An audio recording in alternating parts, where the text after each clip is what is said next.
সূর্যবংশীর। টুর্নামেন্টের সর্বকনিষ্ঠ খেলোয়াড় হিসেবে যিনি আইপিএলের মেগা নিলামে তুলেছেন নিজের নাম। এক বছরে ৪৯টা সেঞ্চুরির কীর্তি আছে বিহারের এই ক্রিকেটারের।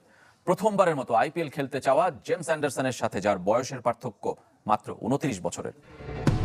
এবারের আইপিএলে সবচেয়ে বেশি বয়সী ক্রিকেটার হিসেবে নিলামে নাম তুলে শোরগোল ফেলেছিলেন ইংল্যান্ড গ্রেট জেমস অ্যান্ডারসন। তবে বয়সের হিসেবে তাকেও ছাপিয়ে আলোড়ন তুলেছেন এক ভারতীয়। দুজনের বয়সের পার্থক্য ২৯ বছরের।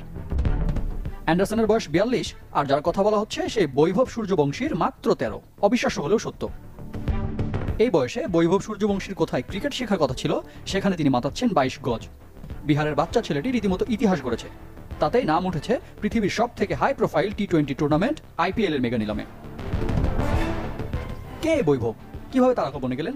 ২০১১ সালে জন্ম নেয়া এই বাঁহাতি ব্যাটার ইতিমধ্যেই খেলেছেন প্রথম শ্রেণীর ক্রিকেট। রঞ্জি ট্রফিতে ৫ ম্যাচ খেলার অভিজ্ঞতা আছে তার। নামের পাশে আছে আন্তর্জাতিক শতক। চলতি বছর সেপ্টেম্বরে ভারত অনূর্ধ্ব-১৯ দলের হয়ে অস্ট্রেলিয়ার বিপক্ষে করেন এই শতক। আইপিএলের দরজা তখনই খুলে যায় বৈভবের জন্য, কারণ ৪ দিনের ম্যাচের সেঞ্চুরি করতে বৈভব খেলেন মাত্র ৬০ বল।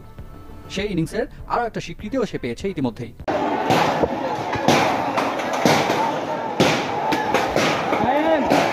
Ôi,